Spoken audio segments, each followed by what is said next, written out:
Hello friends, welcome to my channel RD story. আশা করি সবাই ভালো আছেন ও সুস্থ আছেন।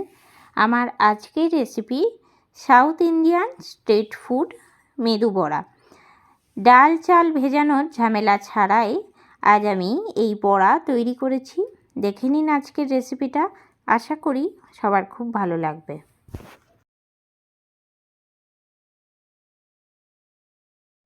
মেদু বড়া তৈরি করার জন্য প্রথমে একটা বাটির মধ্যে দিয়ে দিচ্ছি 2 বাটি সুজি, দিয়ে দিলাম 4টে কাঁচা লঙ্কা কুচি, আন্দাজ মতন লবণ, 1 চামচ গ্রেট করে রাখা আদা, দিয়ে দিচ্ছি 1 বাটি টক দই। দইটা আগে থেকে নরমাল করে রেখেছি, খুব ঠান্ডা দই কিন্তু ব্যবহার করিনি। সব কিছু দিয়ে ভালো করে মিশিয়ে নিচ্ছি। বাটিতে থাকা দইয়ের মধ্যে সামান্য জল দিয়ে দিলাম, চামচ দিয়ে ভালো করে মেখে নিচ্ছি। দিয়ে দিচ্ছি এর মধ্যে কয়েকটা কারি পাতা। মেদু বড়ার জন্য মাখাটা কিন্তু একটুখানি টাইট হবে, খুব বেশি শক্তও না আবার খুব বেশি নরমও না। ভালো করে মেখে নিয়েছি। ভালো করে মাখা হয়ে গেলে দিয়ে দিচ্ছি চাপা ঢাকা। 5 মিনিট পরে আবার ফিরে আসছি। 5 মিনিট হয়ে গেছে, ঢাকনাটা খুলে চামচ দিয়ে ভালো করে আবার নাড়িয়ে নেব। দিয়ে দিচ্ছি ধনেপাতা কুচি। ধনেপাতাটা দিয়ে নিয়ে ভালো করে আবারও মেখে নিচ্ছি। বেশ কিছুক্ষণ ঢাকা দেওয়ার কারণে কিন্তু সুজিটা এখন অনেকটাই ফুলে উঠেছে। আর 2 বাটি সুজি দিয়ে কিন্তু অনেকগুলো বড়া তৈরি করে নেওয়া যাবে। ধনেপাতাটা মেশানো হয়ে গেলে এর মধ্যে দিয়ে দিচ্ছি 1 চামচ বেকিং পাউডার। বেকিং পাউডারটা অ্যাক্টিভ করার জন্য সামান্য জল দিলাম। ভালো করে চারপাশে মিশিয়ে নিচ্ছি। বেকিং পাউডার না থাকলে তার জায়গায় 1 প্যাকেট ইনো দিলেও কিন্তু হবে। বেকিং পাউডার দেওয়ার পরে খুব বেশি সময় কিন্তু নাড়ালে হবে না। এখন কিন্তু ব্যাটারটা পুরোপুরিভাবে রেডি হয়ে গেছে।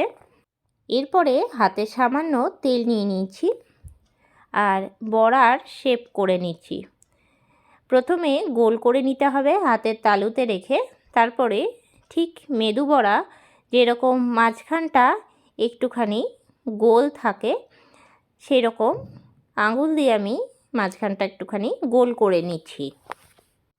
এই রকমভাবে প্রত্যেকটা আমি রেডি করে নিচ্ছি। অন্যদিকে কড়াই চাপিয়ে নেব আর কড়াইয়ের মধ্যে আমি দিয়ে দিচ্ছি রিফাইন্ড অয়েল।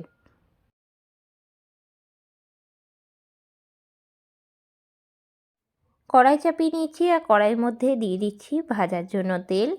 তেল গরম হয়ে গেলে দিয়ে দিচ্ছি একটা একটা করে বড়াগুলো। তেল যখন খুব ভালো করে গরম হয়ে যাবে, গ্যাসের ফ্লেমটা লোতে রেখে একটা একটা করে দিয়ে দিচ্ছি বড়াগুলো। খুব বেশি হাই ফ্লেমে কিন্তু বড়াগুলো ভাজা যাবে না, তাহলে কিন্তু খুব তাড়াতাড়ির মধ্যে লাল হয়ে যাবে আর ভেতরটা কিন্তু কাঁচা থেকে যাবে। বড়াগুলো দেওয়ার সাথে সাথে কিন্তু কতটা ফুলে উঠছে, আর এই মেদু বড়া খেতে কিন্তু দারুণ লাগে। 5 মিনিটের মধ্যেই কিন্তু ভেজে নেওয়া হয়ে যায়। যেহেতু সুজির মেদু বড়া, তার জন্য কিন্তু খুব বেশি সময় লাগে না। একটা একটা করে আমি তুলে রাখছি। আবারও বাকিগুলো আমি দিয়ে দিচ্ছি। এই বড়া কিন্তু যে কোনো সময়ই ভালো লাগে, আর সুজি দিয়ে বানালে এর স্বাদটা কিন্তু একদম অন্যরকম লাগে। আপনারা অবশ্যই একবার বাড়িতে ট্রাই করবেন, আশা করি খুব ভালো লাগবে। কেমন লাগলো আজকের এই রেসিপিটা অবশ্যই আমাকে জানাবেন। বাকিগুলো ভেজে নেওয়া প্রায় হয়ে গেছে। ভালো করে ওলট পালট করে দিচ্ছি, তুলে রাখছি থালার মধ্যে। এই একই রকমভাবে কিন্তু সবগুলো আমি ভেজে নিচ্ছি। কেমন লাগলো আজকের এই রেসিপিটা অবশ্যই আমাকে জানাবেন। রেসিপিটা ভালো লেগে থাকলে লাইক করবেন, শেয়ার করবেন। এই চ্যানেলে নতুন বন্ধু হয়ে থাকলে চ্যানেলটা সাবস্ক্রাইব করা অনুরোধ রইল। আর যারা ফেসবুক পেজ থেকে দেখছেন অবশ্যই পেজটাকে ফলো করে দেবেন। আবারও নতুন কোনো রেসিপি নিয়ে হাজির হব। সঙ্গে থাকুন আর দেখতে থাকুন। সবাই ভালো থাকবেন, সুস্থ থাকবেন। ধন্যবাদ।